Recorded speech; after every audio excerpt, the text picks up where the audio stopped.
क्या आपको पता है कि पानी के अंदर महीने भर चलने वाली सबमरीन के अंदर ऐसे ऐसे काम भी होते?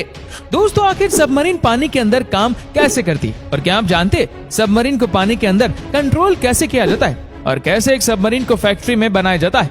और एक सबमरीन को बनने में कितना वक्त लगता है? और क्या आपको पता है सबमरीन में इंडियन नेवी ऑफिसर की जिंदगी कैसी होती है? दोस्तों, वीडियो अंत तक जरूर देखें और पसंद आए तो शेयर जरूर करें। दोस्तों, सबमरीन पानी के नीचे चलने वाली वो मौत है जो दुश्मन के किसी भी टारगेट को भेज सकती है।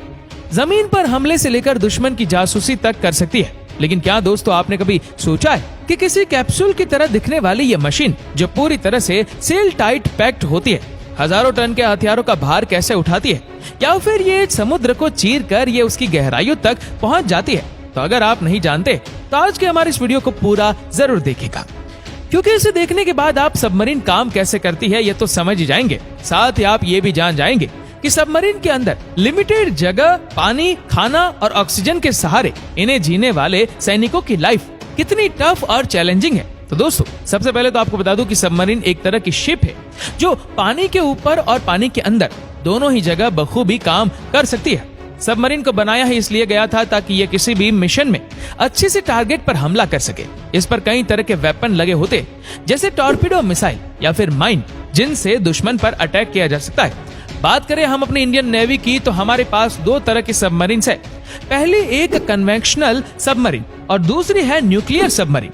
कन्वेंशनल सबमरीन्स असल में रशिया की डीजल से चलने वाली EKM, जर्मनी की SSK और इंडिया में ही बनी फ्रेंच डिजाइनर स्कॉर्पियन है। वही हमारे पास बेहद शक्तिशाली न्यूक्लियर सबमरीन भी है, जैसे चक्र और अरिहंत।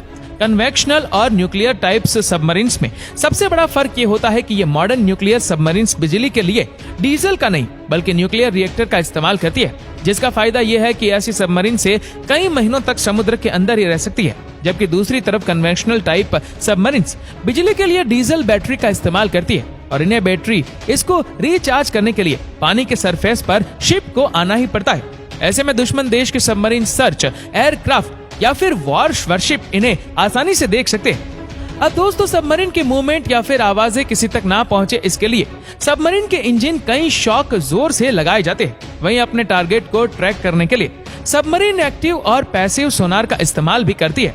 एक्टिव सोनार में साउंड वेव्स छोड़ी जाती है जो पानी से होते हुए टारगेट को हिट करती है और इसी से सबमरीन को टारगेट की एग्जैक्ट लोकेशन का पता चलता है। वही दूसरी तरफ वो पैसिव सोनार में टारगेट से आने वाली साउंड को ही कैप्चर किया जाता है, जैसे प्रोपेलर, इंजन या फिर पंप की आवाज मिलने से भी टारगेट का पता लगाया जाता है।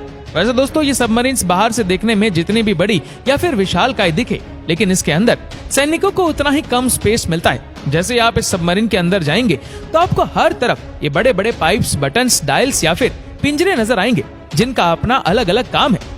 सबमरीन के अंदर बहुत कम जगह पर ही बहुत कुछ होता है, जैसे इसके अंदर control room, engine, torpedo tube, electronic warfare room, crew quarters और मैसेज सब होता है।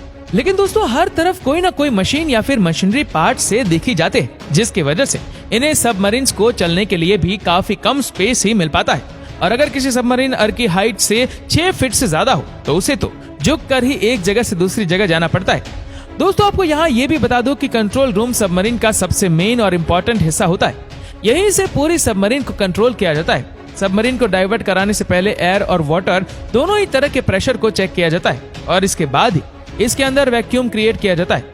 अब वैक्यूम क्रिएट हुआ है या नहीं, इसके लिए क्रू मेंबर्स अलग अलग जगह जाकर आवाजें सुनते हैं और ये जानने की कोशिश करते कि कहीं से हवा तो अंदर नहीं आ रही। अगर आवाजें ना आए तो इसका मतलब होता है कि वैक्यूम क्रिएट हो चुका है और ये सबमरीन अब समुद्र की गहराइयों में जाने के लिए तैयार है। तो दोस्तों, चलिए अब जाते जाते ये भी जान लेते हैं कि ये सबमरीन पानी के अंदर और ऊपर आती जाती कैसे है। तो दोस्तों, सबमरीन के काम करने में फिजिक्स के कई प्रिंसिपल्स शामिल होते हैं, जैसे आर्किमिडीज प्रिंसिपल और बायोन्सी। जैसे किसी देश की सबमरीन समुद्र की कितनी गहराई तक जा सकती है, ये किसी भी देश की नेवी नहीं बताती, लेकिन ऑन एवरेज एक अच्छी सबमरीन समुद्र के 800 फीट नीचे तक डाइव कर सकती है। अब दोस्तों, इस सबमरीन के डाइव करने के लिए 3 टैंक्स रिस्पॉन्सिबल होते हैं, जो number 1 rear trim tank, number 2 main ballast tank, number 3 forward trim tank. जब सबमरीन को ड्राइव करना होता है तो इसके बीच वाले मेन बैलेस्ट टैंक में पंप की मदद से पानी भर दिया जाता है। ऐसा करने से सबमरीन की डेंसिटी पानी की डेंसिटी से ज्यादा हो जाती है, जिससे यह सबमरीन पानी के ऊपर ही तैरने के बजाय पानी की गहराई में चली जाती है। बाकी के दोनों टाइम सबमरीन को बैलेंस करने का काम करती है। अब अगर सबमरीन को पानी में और नीचे जाना है तो आगे वाले फॉरवर्ड ट्रिम टैंक में पानी भरा जाता है और पीछे वाले रेल ट्रिम टैंक को खाली किया जाता है। इससे सबमरीन का आगे वाला हिस्सा भारी हो जाता है और सबमरीन में पानी के अंदर चली जाती है। वहीं ड्राइविंग प्लेन्स भी मदद करते हैं इन सबमरीन्स को पानी के ऊपर या फिर नीचे ले जाने में। वहीं पीछे के वर्टिकल राइडर सबमरीन को लेफ्ट या फिर राइट मुड़ने में मदद करते हैं और प्रोपेलर से सबमरीन आगे की ओर बढ़ती जाती है। वहीं दोस्तों एक ड्राइव के बाद जब सबमरीन को पानी की सतह पर लाना हो तो कंप्रेस्ड एयर की मदद से तीनों ब्लास्ट टैंक से पानी निकाल दिया जाता है, जिससे ये सबमरीन हल्की हो जाती है और खुद ब खुद पानी के ऊपर आने लगती है।